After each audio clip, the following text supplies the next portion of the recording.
So ಹೆಂಗಿತ್ತು ಅಂತಂದ್ರೆ ತುಂಬಾ ಕಷ್ಟಗಳು.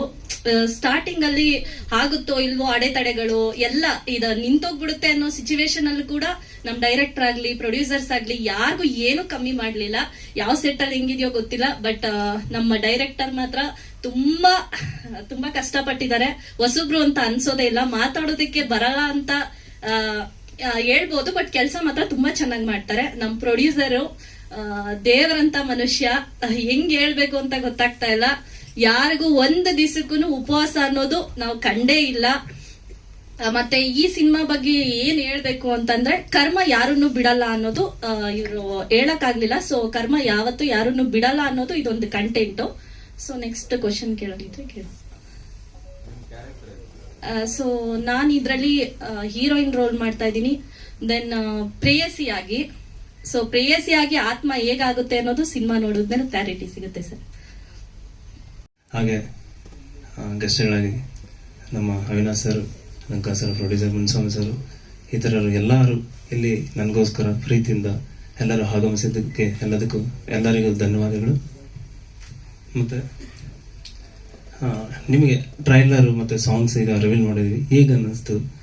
ಸೊ ನಾವೊಂದು ಹೊಸ ಪ್ರತಿಭೆನ, ಹೊಸ ಕಲಾವಿದರನ್ನ ಇಟ್ಕೊಂಡು ಒಂದು ಸಿನಿಮಾ ಮಾಡಿದ್ವಿ, ಪ್ರಯತ್ನ ಮಾಡಿದ್ದೀವಿ. ಸೊ ನಿಮ್ಮ ಕಡೆಯಿಂದ ಒಂದು ಸಪೋರ್ಟಿವ್ ಮಾಡಿದ್ರೆ ಇದೇ ಥರ ಇನ್ನೂ ಮುಂತಾದ ಸಿನಿಮಾಗಳನ್ನ ನಾವು ಮಾಡೋದಕ್ಕೆ ಒಂದು ಅವಕಾಶ ನೀವು ಕಲ್ಪಿಸ್ಕೊಡ್ಬೇಕಾಗುತ್ತೆ. ಸೊ ಎಲ್ಲರೂ ಇದೇ ಸಪೋರ್ಟ್ ಮಾಡಿ ದಯವಿಟ್ಟು. ಹೊಸ ಕಲಾವಿದರಿಗೆ, ಹೊಸ ಟೆಕ್ನಿಷಿಯನ್ಸ್ಗೆ ಮತ್ತು ನಮ್ಮಂಥ ಹೊಸ ಪ್ರತಿಭೆಗಳ ಡೈರೆಕ್ಟರ್ಗಳಿಗೆ ಎಲ್ಲರಿಗೂ ನೀವು ಸಪೋರ್ಟ್ ಮಾಡಿದ್ರೆ ಇನ್ನೂ ಮುಂತಾದ ಹೊಸ ಕಂಟೆಂಟ್ ಇರೋ ಸಿನಿಮಾಗಳನ್ನ ಮಾಡ್ತೀವಿ ಅಂತ ನನ್ನ ಮಾತು ಮುಗಿಸ್ ಧನ್ಯವಾದಗಳು ಸರ್. ಸಿನಿಮಾ ಬಗ್ಗೆ ಅಂತಂದರೆ ಶುರು ಹೌದಾ, ಇದು ಸ್ಟಾರ್ಟ್ ಆಗಿ 1.5 year ಆಯಿತು ಸ್ಟಾರ್ಟ್ ಆಗಿ. ಸೊ ಕೆಲವು ಕಾರಣಾಂತರಗಳಿಂದ ಸ್ವಲ್ಪ ಡಿಲೇ ಆಯಿತು. ಮತ್ತು ಲೊಕೇಶನ್ ಬಂದ್ಬಿಟ್ಟು ಮಂಗಳೂರು, ನಂದಿ ಹಿಲ್ಸು, ಕೋಲಾರ, ಮಂಡ್ಯ, ಮತ್ತು ಕೋಲಾರ, ಬಂಗಾರಪೇಟೆ ಈ ಕಡೆನ ಮಾಡಿದ್ವಿ. ಎಲ್ಲ ಕಲಾವಿದರು ಹೊಸಬರೇ ಸರ್. ಸೀರಿಯಲು ಮತ್ತು ಎಲ್ಲ ಈ ಥರ ಶಾರ್ಟ್ ಫಿಲ್ಮ್ಸ್ ಎಲ್ಲ ಮಾಡಿರೋರು ಎಲ್ಲ ಹೊಸಬರೇ. ಮತ್ತು ಟೆಕ್ನಿಷಿಯನ್ಸ್ ಅಂತಂದರೆ ಮ್ಯೂಸಿಕ್ ಡೈರೆಕ್ಟರ್ ಹೇಟಿ ರವೀಶ್ ಅಂತ ಹೇಳ್ಬಿಟ್ಟು, ಎಡಿಟರು ಪವನ್, ಅವರು ಕಾರಣಾಂತರಗಳಿಂದ ಬಂದಿಲ್ಲ. ಇನ್ನು ಹೀರೋಯಿನ್ ಎಲ್ಲ ಹೊಸಬರನ್ನ ತಗೊಂಡು ನಾವು ಮಾಡಿದ್ವಿ. ಇದು ಮೂವಿ ಮಾಡ್ಬೇಕಂತ ಏನು ಅನ್ಕೊಂಡು ಮಾಡಿದ್ವಿ. ಮೂವಿ ತಪ್ಪದಿರ ಎಲ್ಲರೂ ನೋಡ್ರಿ, ಯಾಕಂದ್ರೆ ಅಲ್ಲಿ ಮೂವಿ, ಕನ್ನಡ ಮೂವಿ ಇವಾಗ ಬರೋವೆಲ್ಲ ನೋಡಲ್ಲ ಅಂತ ಎಲ್ಲರೂ ಹೇಳ್ತಾರೆ. ಆದರೆ ಅಲ್ಲಿ ಹೋಗಿ ನೋಡಿದ್ರೆ ಗೊತ್ತಾಗುತ್ತೆ. ನಾವು ಕೂಡ ಅಷ್ಟೇ ಮೂವಿ ನೋಡೋವಾಗ ಅಪ್ಪ ಏನಕ್ಕೆ ಹೋದ್ವಿ, ದುಡ್ಡು ವೇಸ್ಟು, ಚೆನ್ನಾಗಿಲ್ಲ ಅನ್ಕೊಂತ ಇದ್ವಿ. ಅಲ್ಲಿ ಹೋಗಿ ಲೈವಲ್ಲಿ ನೋಡಿದ್ರೆ ಒಂದೊಂದು ಅವ್ರು ಕೊಡೋದು ಲೈವಲ್ಲಿ ಆ ಕಷ್ಟ ನೋಡಿದ್ರೆ ಗೊತ್ತಾಗುತ್ತೆ. ಪ್ರತಿಯೊಬ್ಬರು ಆರ್ಟಿಸ್ಟು ಎಲ್ಲರೂ ಒಬ್ಬೊಬ್ರಿಗೂ ಅವ್ರವ್ರ ತಕ್ಕ ಕಷ್ಟ ಇರುತ್ತೆ. ಅದೆಲ್ಲ ನೋಡಿ ನಾನು ಲೈವಲ್ಲೇ ನೋಡಿದ್ದೀನಿ.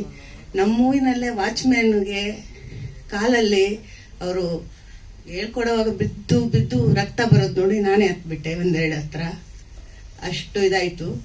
ತುಂಬಾನೇ ಗಾಯ ಪಟ್ಕೊಂಡ್ರು ಅವರು. ಹಾಸ್ಪಿಟ್ಲಿಗೆ ಕೂಡ ತೋರಿಸಿದ್ವಿ ನಾವು. ಒಂದೊಂದು ಹತ್ರನೂ ಅಲ್ಲಿ ಶೂಟ್ ಮಾಡೋದ ಹತ್ರ ಹೋದ್ರೆ ಒಂದ್ ಹತ್ರ UPS ಅದೆಲ್ಲ ಸುಟ್ಟೋಗಿ ಅಲ್ಲಿ ಎಷ್ಟೆಷ್ಟೋ ಪಟ್ವಿ, ಎಷ್ಟೋ ಕಷ್ಟಪಟ್ವಿ. ಒಂದೊಂದು ಹತ್ರನೂ ಒಂದೊಂದು ಅನುಭವಿಸ್ಕೊಂಡು ಬಂದ್ವಿ.